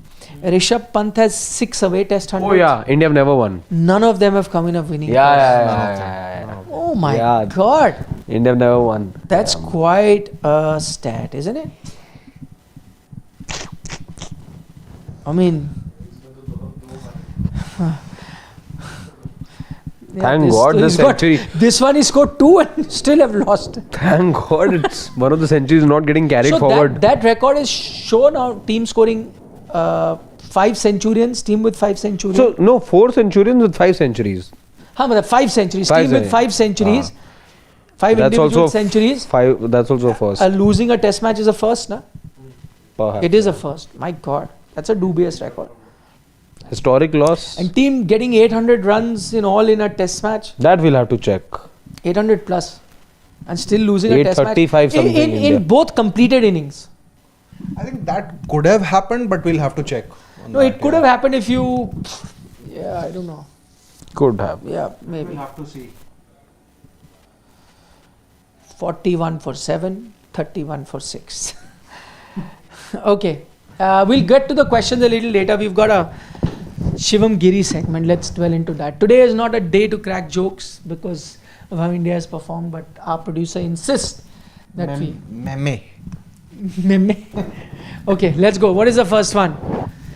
2-3 fielder को इधर उधर कर दो बस test captaincy He's actually taking a dig at Jadeja. I think when he had a podcast with I think Ashwin, he said that test captaincy is nothing. It's just like you shift 1 or 2 fielders here and there and it's done. Yeah. No, he's not taking a dig at Jadeja. This is a dig at Shubman Gill, yes. saying that he said that he warned you. Yeah. Jadeja warned you. No. No, Jadeja was the Jadeja one. was the one who- That's what he's saying, that Jadeja warned you in advance that idhar udhar karke hi test captaincy ho jati No, hai. I think Jadeja warned him in advance that do not listen to me. That's what you're saying. Yeah. Nah? Jadeja warned Gill. so that because don't I listen to think me. I Yeah. could be wrong here, but I think I've seen a little I've seen clip. this interview. Yeah, where he says Basically, you have enough time. 2-3 fielder udhar kar do. exactly. Hota hai. Yeah. So that's what he's saying. I think what he's trying to say is that anyone can become a test captain. So he's taking a dig at Gill, telling everyone that I Then had this warned would have you. been a true meme if he was the captain on the side. Then- Exactly. So then it would have been. Which is why he's not. This is a dig at. Jadeja only. This is why you're not. This is a dig at Gill. This is a dig at That Gill actually. आजकल के ज़माने में किसी को भी कप्तान बना देते हैं. This is what he's trying. Dig to at BCCI that did not think through. exactly. Now Yeah. anyone will do 2-3 fielders, you make him captain. See what has happened. This is what is the meme suggesting. Okay. That had you really thought about who to make captain? भैया मेरा IIT नहीं निकला अब क्या लूँ? Drop a year basically. There was actually a meme that I saw on social media. I've also been saying. He's sitting in a car and he's like, "Let me drop you somewhere." Even I have received that, and then है वो, and वो भी है तारे ज़मीन पर. तारे ज़मीन पर meme. He's saying that's a video. But that meme I'm sure you guys must have seen. No, I have not seen. तारे ज़मीन पर. I was played 4 times. No, I haven't seen it, but I understand now. What You heard it. Yeah. Everyone heard it. You were also there. I was telling him Okay. I saw it whole of last year because Onana is the goalkeeper. Okay. नहीं पकड़ूंगा catch, एक भी नहीं पकड़ूंगा, भगवान भी आ जाए तब भी नहीं पकड़ूंगा. This is very boring, not creative at all. Come on yaar Shivam, up the temp, give us something good. Oh man. This is also mean. By the way, what's his job? He's a bowling coach, and I know we've already criticized the support staff. They should have chipped in. But this is a mean thing. Shivam, we want funny, creative, intelligent India in this test. Batting, bowling, fielding. Taj Mahal, Chota Taj Mahal. No, batting was like Taj Mahal. Yeah. Bowling is like The Chota Humayun's Taj tomb. Mahal. Humayun's tomb? I think that's Humayun's tomb. No, I think that's the Chota Taj oh, Mahal, that's yeah. no, that's the gateway to the Taj Mahal, na? No, yaar. Huh? That's I the think so. Humayun's tomb. No, That's Humayun's tomb. yeah, I think Harshit is right. That's probably See, the gateway to. It's the, Yeah. When you get the first correct. There glimpse is no of the lawn Taj there Mahal. at the first there. No, there is. There is. There's There a is, lawn even I have been. inside once you cross. There's no one, not before. No, there is. I think he is right. It is the. there is it is the entry to it. the- Yeah, 100%. I show you. Yeah, what are you saying? It's not that. Go there. There's a. yeah, area and then yeah, it is. I It is think that so, only. yeah. Yeah. So you're saying this is not a made-up picture; it's a real picture. Yeah, absolutely, it is. Yeah. No. As in, these three things have not been put together. They are actually like this. What you're saying? Yes. I'm not too sure about it. But okay, without getting into the nitty-gritty, that's not important. Anyway. What's important is what he was trying to say in that picture, which we will go back to, is that Indian batting was the most gorgeous looking thing. Yeah. Indian bowling was average, and fielding was very Completely poor. That's what he's trying to say. Okay, this is still creative. Thank you very much, Shivam, for bringing a creative meme, which is not mean or average. Not a mean meme. This is from How I Met Your Mother. No one has lost after 5 centuries in a test. Indian fielding. Challenge accepted. You do know what this character usually accepts challenge for. Yeah, So, very well. for those who've seen the series would know. You only miss the sun when it starts to. So I quoted that yesterday. You only We miss did the have sun a when it lengthy starts. discussion on it. Well, no, I had said the real thing is you only miss the sun when it starts to rain. Yeah. You the same use thing, the yeah. snow. I think simple for Shami. It's even if he would have been fit for a couple of test matches, why not just take him into See, the squad? I I've found been it. saying it. This is even the one. before that. You're right. This is the one. This is See. the one. It is. No. But this is not like a Taj Mahal. This is one tomb, and there is no lawn before this. The lawn comes after, not before this. This is where you. We'll enter have a from. discussion on that later. I'll get you a high this thing. That was a different monument and that was a different slum. So what he did is took 3 different pictures and put them together. Okay. That's what my point is. This is good. Ben Duckett, No, see, just take a look at this one. I just managed to find old photos. This is the pathway you go here, and right behind it is the Taj Mahal. Yeah. But is it? No, These are does clicked it by have me a- only. Yeah. Yeah. I This- actually this And went there is a- there about 1.5 years back, so Yeah. I No, remember. even I've gone. Yeah. But I can't remember them being a courtyard even before the one that you enter. Anyway, that's a debate we will have later. Yes, let's get back to this. Ben Duckett, taking tips or from Travis Head on how to. This is a famous Michelangelo painting, if I'm not mistaken. No idea. Yeah, I think so. So taking notes from Travis Head. That's a good one. How to Left-hander making how India. to beat India. But how to hurt India. I think Ben Duckett, we had already picked him, if you remember, as one of the batters to watch out for this season. But he's really underrated. He's quite a gun player. Gun player. Turning out to be a good ODI player also. Yeah. Yeah. Very good. Nehra भाई की बहुत याद आ रही है. नेहरा भाई London आ जाओ.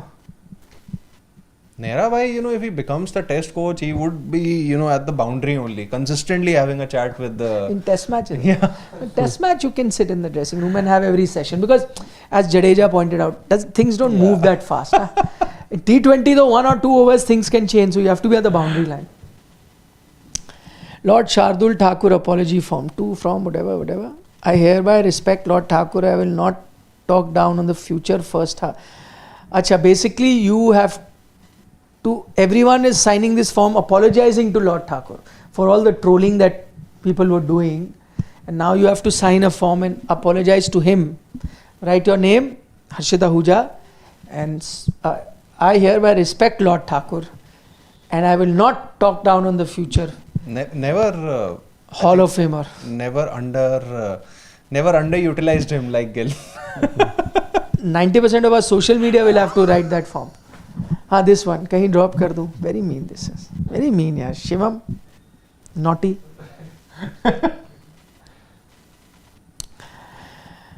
मेरी power Lord What? Is this from Thakur. a film or something? Yeah, it's a Don number 1. famous South Indian Don movie. number 1. Famous. Really? It's a Naga Arjuna movie. I Yeah. haven't seen this. You haven't? You must You- watch yeah, it. yeah. Whenever you are not in a good mood, I suggest you to watch it. Yeah, You'll be yeah. fine. Literally, you'll be fine. Siddharth is missing. He would tell dialogues also Yeah, to yeah, fulfill. Even we know the dialogue, but not really Acha. Full monologue on this. Yeah. Feroz.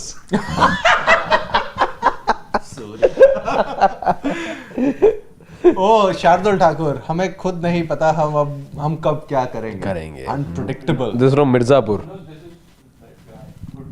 Guddu Pandit from Mirzapur. You know, one point that my good friend Chandresh has sent me, which is a good point. He's saying, that we have been talking about young side. He's like, sorry, but even this young side thing does not work anymore. Except for Sai Sudarshan, who made his debut. Everyone has been playing for enough amount of time. I was thinking on those lines, but So look at it's this. not fair to It's the say- first tour for Jaiswal as well. No, he's been playing Test cricket for what? Less than 2 years. Yeah. August is when he made his debut, 2023. So it was a thing that came to my mind as well, but I reserved that point, thinking that it's the first tour. Can that be said for this England side? They're born and bred over there. Whatever, they're not very experienced as well, but. You perhaps wouldn't have been so generous to a Jaiswal and a couple of others around him if this was a home series. This is an away series. England. We have past demons. We done the last one? You did? Which one? Previous one was done? Yeah, that was done. Yeah. Ha. Young Lord आओ विलायत uncle और अच्छा विलायत uncle and Rohit. Bilat uncle. Not sure, Lohit they uncle. would have made any difference. No, and also this is not a fair conversation to have. Absolutely. It's done now.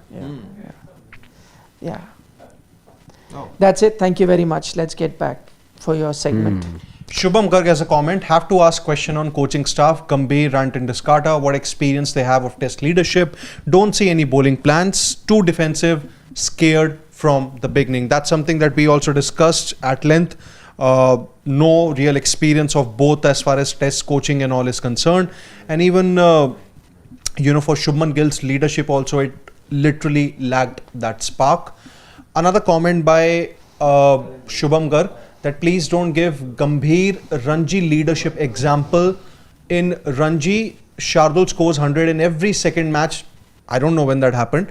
Test cricket in Sena versus Ranji poles apart. Absolutely, it is poles apart. But then he is No, what indeed Ranji example?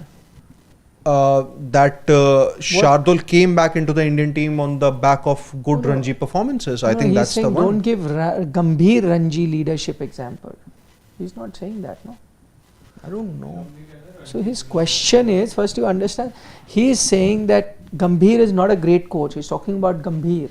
And do not give the example that you will say that he's, captained in Ranji, so he becomes a great leader. So Ranji should not be a thing. How is Gambhir, his point is, how is Gambhir made the coach when he's never been a good leader per se? And don't quote now Ranji as an example. That doesn't really test anything. That's what he's trying to say. Got it. So, I mean, but to be honest, the other point on that is, Shubham, is that somebody who's never been a captain can still be a good coach. I mean, just saying, you can have your opinion on Gautam Gambhir, the coach, that's all right.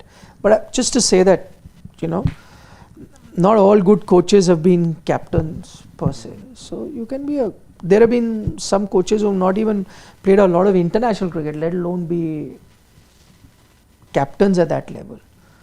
But yeah, you have the right to, talk about Gambhir, the coach. But he's not had great results. Whatever said and done, you lost to New Zealand, you lost BGT, and now. But then there was also Gary Kirsten, under whom the team developed so much. Was he really? No, not at all. Exactly. Yeah, that's what I'm saying.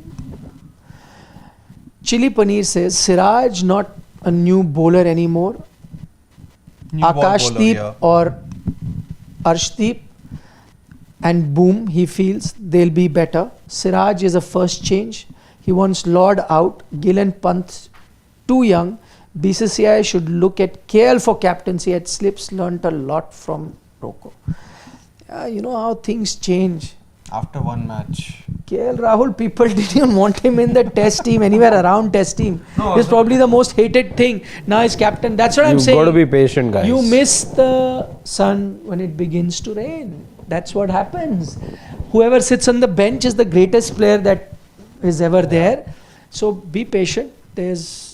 I think, see, again, overall the team that you picked is, you can't really pinpoint too many mistakes there. Yes, one or two as we've discussed earlier. And it'll happen. Akashdeep played in BGT, didn't have a great. What if he was playing here, didn't have a great result? Then you would have said, remove Akashdeep. Prasidh ko nahi khilaya. He has been bowling so well in the Bring Mukesh games. back. Then somebody would have said, Arey, you didn't play Shardul. He's the guy with the golden arm. Why were you playing this? He could have broken the partnership when the partnership. So, patience. I think, see, you played your best team. England were better.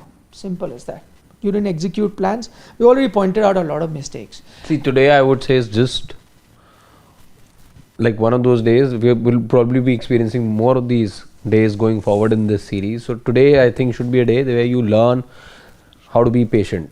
You need to be accepting. Simple as that. As I said, now once you lose a test, now everything you can't change. So It's like be you patient, accept it. You got to work with these set of players. It's your captain and it's your captain. Trust you me, I have a feeling he's your captain for the entire 2 years and even beyond that. So you might as well accept that. He'll have to improve though. He will absolutely have to improve. I'm not saying the first test He match is can't be captain. a captain like this and then continue. Exactly, unless of course progressively he's going down a downward spiral or he's on a downward slope. After this, you got to give him time. He's trying to establish a relationship with the players, with the coach as well. He will take some time to have his own philosophy as well, whatever winning mantra that he is able to come up with, and he will. See, it's just hard on him that he's starting out in England. If it was at home, conditions, players, everything that he knows much better. He's getting hold of a Sai Sudarshan who he also knows is going to be playing test cricket for the first time. So there's so many moving pieces around him right now. You need to be patient with Shubman Gill, because one thing about him is he is not going away from the forget tests and scene. He is not moving from the cricketing landscape of Indian cricketing landscape for the next couple of years. So you might as well accept that, and he's got results to back it up as well. His team did well in the IPL this year, as we saw. They were disappointing last year, but all in all, he's shown the ability to be a decent leader. Yeah, I mean, but see, this time you talk about the shortcomings, but there were shortcomings in his captaincy too. So which again, but I agree, early days you should not be judging anyone. He'll have to improve from here on. That's that. But yeah, really surprising. Now KL Rahul, go back to KL Rahul. Ashish Dhar. Jaiswal was smiling with the crowd after dropping catches. Sums up team's attitude. This total could have been 471 had those catches been taken. I don't know if he was smiling. Was he smiling? Yeah, he was. He was having a little dance as well. I find that a bit odd as well. Yeah, if you ask. I agree. No, that happened after the Champions Trophy final also, 2017, when you lost very badly, and then we all saw the scenes in the post-match presentation. Maybe that word detachment has been taken too seriously by these players.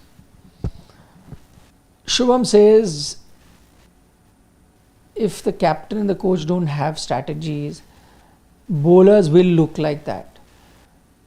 Supporters ko Simon go back says, sorry Lord Simon, you were right, karna padega. So you, now Shubham, you're being very smart, huh? I know what he's saying. I sort of understood. So he don't try to be GTU. I tell this to Shashwat. Like now, gire to bhi tang upar. Yes, I was wrong, but it's not my fault. It's the captain and the coach are like that. So then I will say, okay, you guys are right. Give them credit. Come on, don't be GTU. It's okay. Rakesh Bhushan. Let's address the elephant in the room without mincing any word. A rookie and a young captain goes defensive in field placement. He didn't go for the kill, not keeping slips for fast bowlers. It's insane, and this cost us the match. Rakesh, absolutely valid. We spent a good 20 minutes just talking about that particular word. Yeah. So that, look at him, he's lounging around with his mic. I heard that. Dr. Akash Bharadwaj has a comment. Shit. Come on, yeah. Just Poor performance. then I will have to join Shubham Garg. Poor performance by India. 2 collapses, 41 for 7, 31 for 6. 5 drop catches are to be blamed. 80% at the end of the day, it was bat versus bat. Please ask Gautam Gambhir, the Sports Today team, why not have Shami in PC? In fact, that question was addressed by the chief selector, Ajit Agarkar, that Shami was being prepared for the England series, but just before that, just in the IPL, he suffered a setback and he wasn't really fit enough to be taken for the England tour. That's what at least he said. But the point of view that was pretty common within the Sports Today team was that even if Shami would have been fit for a couple of matches, should have taken him. Satish has a comment here. Satish Swaminathan from the US says. Yeah, from the US has a comment that apart from Bumrah, not among wickets in second innings, India missed Kuldeep Yadav for sure in the fourth innings. We have had lengthy discussion on the absence of Kuldeep Yadav. Jasprit Singh has a comment. And I think going forward, it probably shouldn't be just condition based. I think he is one of your wicket takers. So you need to play the best bowlers. We, I think, discussed that earlier as well. In this match, if you were not going to utilize Shardul'S, you just did not hardly give him any bowling. If that was your mindset, you could have played him. In batting also, he didn't contribute. So just go with 7 batters. I think that will be the better option. India should think about that. And spinners, as you realize, even on this pitch, towards the end, Jadeja was looking dangerous. And Kuldeep is a bowler which doesn't even need conditions actually. So, you could look at that, yeah. Jasprit Singh has a comment that Nikhil, if Jaiswal scored 100 with the bat, then he conceded 200 while dropping those catches. It seems like that he was actually behaving like those Pakistan fielders who are known to drop catches. What should we do with him? We actually discussed. He was in the negative. Remember, we actually did a math. Like he got 100. These many runs he's got, and then when we calculated the drops at which he made and how many runs those batters went on to score after the drop, so he actually was in the negative. So good point. But again, I know it's a game that he'd like to forget, but let's not forget also the fact that he's one of your star batters. He's your all-format batter. He's one of the brightest stars that you have in the future. He'll learn with time. What else can you say? So his primary skill is that of batting, which at the moment is not a big concern. I think he was the highest run getter in BGT also for India. He was your highest run getter. The season before that, when England came home, he got runs. He's gotten 100 here already. So he's doing one bit of his bargain. In fact, his primary skill is doing well. But I guess, yeah, it's a day for him to forget as a fielder. Cut him some slack. Shaurya Nanda says, why were the players having a gala time on the field? Gill and Pant smiling, Jaiswal mingling with the crowd despite being in the losing position. We've kind of addressed that, Shaurya. I mean, there are two ways of looking at it.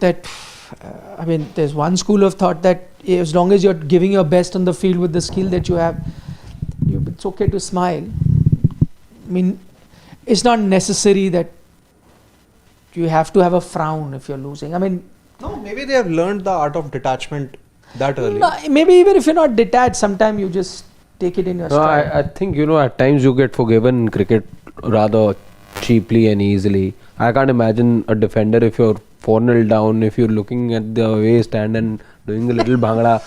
Will that be allowed? Would football fans take that if you're just grooving cricket along? Fans also won't. But that was exactly what was happening today. I think this should be asked in the press conference. And the most important question that needs to be asked is that why Shardul Thakur was given only 6 overs in the first innings. Yeah. That has to be the question. But Prasad Krishna, I think, is going to be the one coming for the press conference. I doubt he'll have many answers. He'll say, ask the captain. Yeah. But I mean, that's also poor. No? On this day, somebody should come and either the coach or the captain at least. Yeah, exactly. Exactly. Now If is there's the Ben time. Stokes coming, the winning captain's coming for the press conference, by that logic. And as is the thing, you need somebody Yeah. in a position of authority. Otherwise, we know they'll send T, they'll monomocal, no, we were not the decision makers. When Gotti comes next time, 3 more decisions worth talking about would have happened, and this would have been brushed under the carpet. And we know what will be said, no, decision is taken by 3 other men. I'm not the right person. Thank you for your question. That's not done. Dalay Singh has a comment that India have won 1 out of the last 9 test matches. When was the last time they had a bad run in the long format? I feel they did not fight today, missed on-field character, an aggressive character like Kohli. One of the last 9 test matches, a poor run that I can remember, 2011-2012, when you were blanked in England and Australia 4-0 each. And even after that, you did not, you just won only 1 test in England, 2014, could not win a test in Australia, 2014-15 BGT. So I think India have had poor phases than this. Anurag. Yeah, but this is even a worse phase because you've whitewashed at home. It didn't happen that time. Yeah. Never happened. Whitewashed at home, and then BGT, I can still understand that to win in Australia is not easy. This series is still on, so let's see where it ends. But not that I've picked India to win. But Anurag Kumar says, pathetic bowlers. My BP shot up watching this. Anurag. This beep. You can actually hear Anurag saying stupid. My BP was also up, but that was more in excitement. As in I was thinking like, oh, maybe there'll be a chance India will fight back. That's After the situation. that Shardul burst. Yeah, I mean, throughout this test match, actually, it's been a quite exciting test match. Every session will be quite gripping. Dark Knight says Gigi and his KKR quota of abysmal coaching staff needs to go. Lost 8 out of last 9 matches. He can be good white ball coach, but as test coach, a big no, he feels. I think there will be a judgment on that, but I think it's best to wait for the series to be over.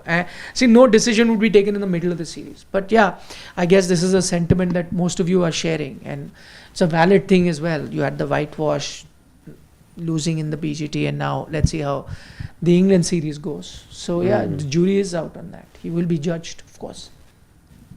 Dr. Akash Bhardwaj says MCG 3 drops plus Leeds 4 drop. Both Test India lost from winning positions. Come on, culprit Jaiswal, that too in space of 3 tests. This is serious. Can a player be dropped on the basis of Bad poor fielding. fielding? But you know he's one It's of your best never- batters It's also. never happened. It's never happened. Because you... Can it happen under the coaching of Gautam Gambhir? I think it's a yes. You drop Jaiswal, I'm not saying that I would drop him, but can it happen under his coaching? Definitely. so then... He's not the one who's going to be shy. He'll not shy No, away if from there is a taking those candidate, calls. then... If there is a candidate, it's only Jaiswal, no, at the moment. But I don't think it'll happen. I haven't seen that I'm happen not saying in whether cricket. it's right or wrong not to happen, but I don't see any Indian team doing this. Indian team doing this. Yeah. It calls for a reprimand of sorts, whatever. But I don't know if any other team has also ever done yeah. See, let's say the closest thing I can think of is, and it's not from cricket then, Garnacho didn't play last couple of matches because Amarim was unhappy. He lost the ball a couple of times. So losing possession is deemed like a culprit offence or that kind of an offence. But cricket, I doubt fielding's given that, at least Indian cricket, or even just thinking other teams as well. Has there a hard call been taken, somebody For fielding, I can't for think of. dropping catches in a test match, not getting another test match? Can't think of in fielding. No. And I mean, quite honestly, I'm not that I'm blessed with batting talent. I'm not going to drop Jaiswal. Simple as that. He just ended in the negative, yes. But I'll drop still him. take the risk. Deepthi says 2022 378 was put down on VK for sledging Bairstow. Sidvi still cites that as an example. Hope today Sidvi won't find some way of putting blame on VK. Deepthi, don't think so. Nobody even is talking about VK. In fact, we mentioned him in a brighter reference where we spoke about how he would have been as captain. So no, nobody. There's no relation to that here in this test match. And if you really want an answer there from was- the culprit, then he'll be here tomorrow. One thing I was just that hit me today as to what Siddharth had said. Like, you guys are so scarred by baseball. I don't know what he was saying. He said- You guys. It was I don't know. I think it was Gulati. You guys are so scarred. Did not tell me. I don't know. He was Referring like to someone else. so scarred, you Can't guys. hear you. Yeah, I was referring So to someone scarred, you guys are by baseball, or maybe it was upstairs. So scarred, you I guys. want to actually say this thing that before the series I said I really hope that India puts an end to baseball. It's as simple as that. In a way, but they didn't play baseball. Yeah, they just played smart cricket. Simple. Regular. That's how test needs to be played. They played. Rakesh Bhushan has a comment that whenever Bumrah will have an off day, India will look ugly. Prasidh and Siraj have been pedestrian. They cannot pitch six balls on a spot on regularity. Gambhir has to be more proactive and guide Gill, who looks clueless. Okay. Yeah. Rakesh has summed up pretty much what we've discussed throughout. Pawan Hola is a comment that probably India is the only team which overhypes by giving fielding medal to average effort in fielding. Bound to happen if you set the standards so low. Okay. But under T. Dilip, India did have those moments when they literally They got fielded him well. back. Yeah, they've actually got him back for a reason. So let's see, things can really turn around from the next match itself. Vishal Panchal from the US has a comment that talking about transition, it's not Rohit Kohli's position, but Pujara and Rahane's position. I'm worried. Gill was going to move to number 4 once Virat retired anyways. You still probably haven't found anyone feel that there were 3 captains on the field for India today? At any event? Gill, Bumrah and KL. KL. Pant also. the last time I felt that India had, I think, 2 or 3 captains on the field was when Ajinkya Rahane led India in that Border Gavaskar trophy. R. Ashwin was more of a bowling captain. Even Bumrah was also more of a bowling captain at that time, and Rahane had given the freedom to them to just, go and speak to the bowlers consistently. Even the other, people were also chipping in with all the thoughts that they had. But that turned out to be well. This time around, we all know that Gill needs help. He's still pretty new to the test captaincy thing. For some reason, it did not work. But at some time, you also need to allow him to learn. Yeah. How else will you The learn? last time I remember there being more than one Indian captain on the pitch was when MS asked Ganguly to officiate to lead the team for the last hour of play. No. That's separate. Even, John Buchanan had a crazy idea. 4 different captains for KKR, one for the toss, No, one for... that's a separate matter. The point at hand is like there were too many cooks. I think that's the general impression. I just thought about it because at one point it did seem like that KL was directing the traffic, Pant in the middle, Bumrah. So it felt like 3-4 captains on the field. And if that was just chipping in a little bit of help is okay. But at the end of the day, you have to allow him to take his decision, fail and learn from it. That's what the job is. If you're going to just keep doing that, chipping in with your ideas, then he'll never become his own captain, and we'll never get to see whether he's made for this level or not. So Crystal Days has a comment, play Reddy instead of Karun and Arshdeep instead of Shardul. I think we'll discuss more about the team changes, if there are any, as we near the preview of the second test. Ashish Thar has a comment that is GG better as a chief selector and Agarkar as a coach? He's done this. Ashish, I don't know. I don't think that's If happening. this was anywhere. Pakistan cricket, it would have happened by now. Yeah, good point. They would have. Yeah. They probably would have done it. But I guess, see, all these calls will obviously be... India have lost, and the best thing to do is to look at the reasons why they've lost. I mean, what we are seeing is, in terms of selector, coaches, these are all very macro decisions, which I think we'll get to once the series is done. Yeah, no point after every test. I think the right thing would be now to focus on, because Gill will be your captain, Gambhir will be your coach, Ajit is your selector. So focus on the road ahead. And I think that's the focus that we'll keep at least till the series is on. And then after the series is done, maybe we can look at various other aspects too. Vishal Panchal, says batsmen need to take more responsibility since we don't trust in our tailenders. Having said this, I hope this doesn't mean more all-rounders in test. Yeah, I also hope so. We don't need all-rounders. But that responsibility bit also, we've spent a lot talking about it. Big Boy Toys says under GG in test 0-3 versus New Zealand at home. BGT mockery lost today versus worst England bowling ever. Yes, we've also spoken about that. Big Boy Toys, correct. Pointed that out. Thanks for pointing that. That was part of our discussion overall. Pavan Hora says bowling coach needs to be seriously questioned. Apart from Bumrah, all the other bowlers lack basic skills and awareness. Happened in BGT and now in England. Yes, Pavan, we've also spent time talking about it. Shubham Gill says 2021 Oval Test, England was chasing 368, session 1 score 120 for 0. England got all out for 210. Still Jadeja had slip, short legs, slips, mahal banana padta hai. Yes, Shubham, we also spoke about that. Thank you for pointing that out. Vishal Panchal says, Nikhil, are you worried about the next match? We might have Nitish, Sundar and Rana, which might increase our batting but deplete bowling. I don't think they'll do that, Vishal. I doubt that they'll go down that road because they learned from their mistakes. I hope, at least that's what the team selection suggested. I think they learned from their mistakes in BGT and they didn't do it in this test match. I don't think it'll happen there. 1 or 2 tweaks we'll speak about. I think that's all that they'll do. Jaspir says, Nikhil bhai, can you ask your team to check Shardul's record in test? He has better records than Siraj. Can you ask your team what more Shardul can do? Yeah. There's one story that's already up. You can check that out. Yeah. That's why I said that he was underutilized. Harshad is not a big fan of Shardul. He said he wouldn't have done anything. Doesn't matter how many overs you give. So for you, he's saying, see the record. Start bowling with the new ball. Give him bowling. 160 overs. I'll see if Shardul Thakur is bowling 160 overs in 5 test matches. No, I don't want to discredit Shardul Thakur. Forget how he was utilized and all. My whole point being, his limited skill set. And there is nothing wrong in acknowledging the fact that the man has limited skill set. So the utility has to be...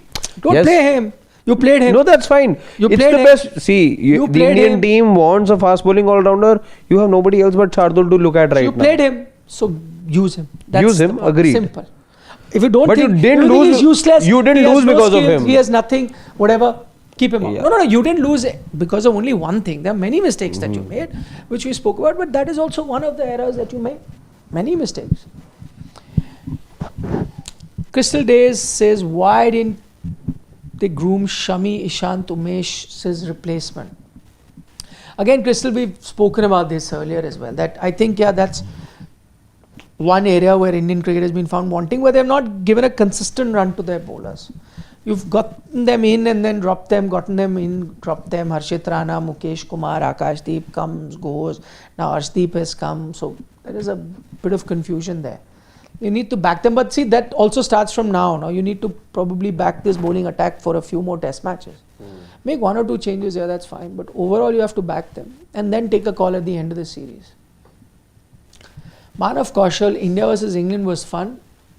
Back to World War III. Acha. He's gonna enjoy. Alright, back on sports today, yaar. Come on, we'll be live for the next few days.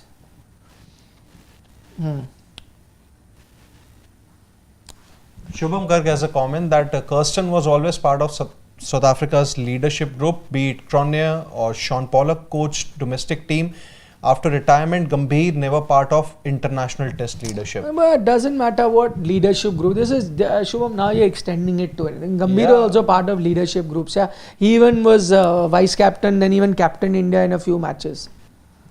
Leadership group is a very loose term.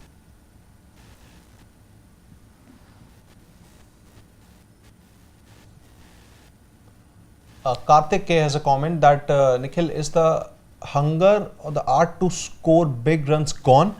Indian batters play like it's all bonus runs. Once they get to 100 and get out, we only batted 113 and 96 overs this game. I think in test cricket, we always go back to that comment of Sunil Gavaskar only, that when you get to 100, try and make it into a double, or at least make it a daddy 100, and that's one thing that's clearly missing. Shubman Gill maybe showed some kind of intent in the first innings when he got that But 147. even he was guilty.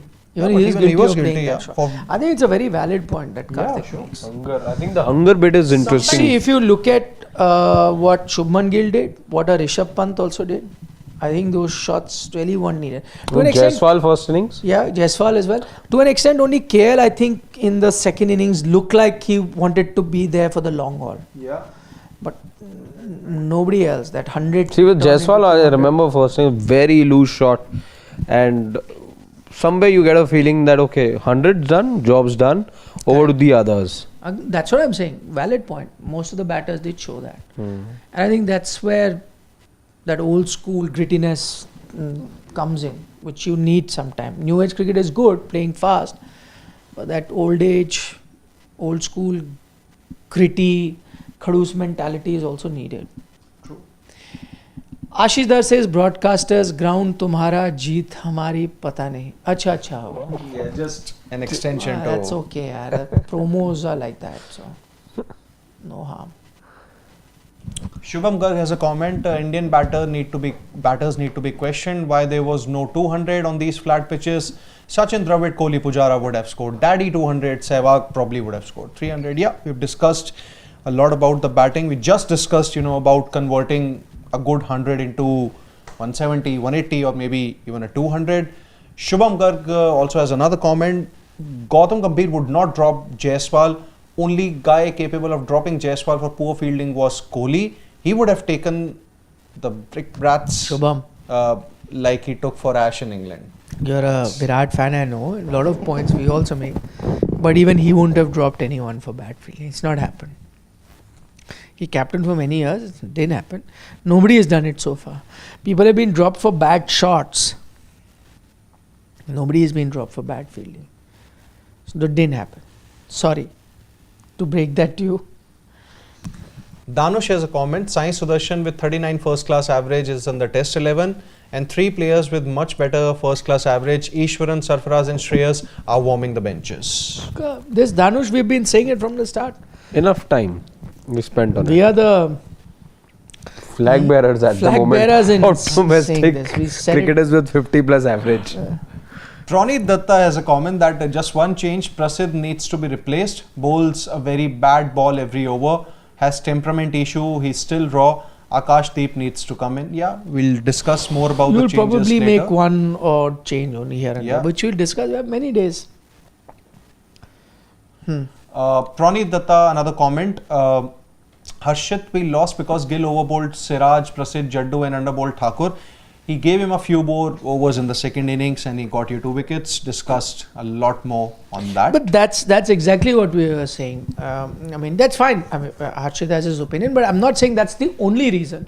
But when you look at a match, you look at it in totality of multiple reasons. And I think we discussed about Shubman's captaincy on multiple areas where they were short. And that was also not the only reason, his captaincy, but in the errors that he made as captain, one of them was not utilizing Shardul enough. I think it was an error to say the least. Last comment is Rohit R. He says this test is summed up when Prasidh asked Gill to set field on offside and bowling the next 3 consecutive balls on the onside.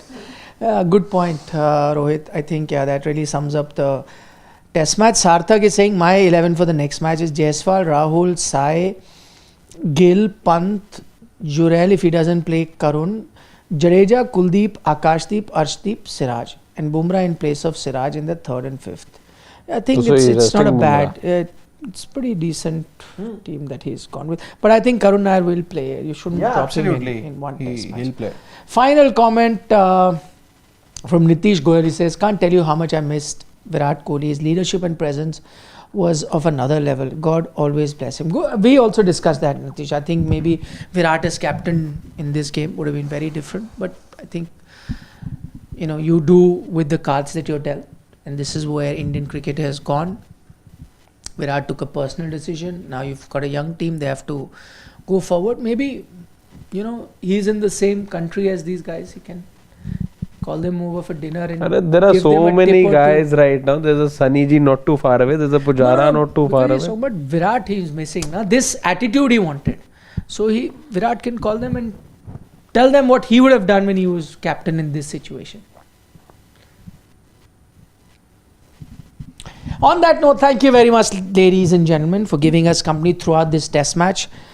We look forward to your company for the next test match, but not just for the next test match, plenty more on Sports Today every day. We'll be back now to regular programming, 6:15 every day. We're live with our dugout, where we discuss everything under the sun when it comes to Indian cricket. So do join us. And we've got some lovely feedback from a lot of people that watch us who don't necessarily comment here, but send us messages on social media and otherwise, saying that they really enjoyed our coverage. So thank you to all of you who did that. Take care. See you tomorrow. Bye bye. Good night. Nandri Vanakkam. Shubhratri, Mental Shabak hai. nandri has happened. Eat your vegetables. Wake up, yaar. Don't trouble your mother. And something on Neeraj Chopra coming very soon.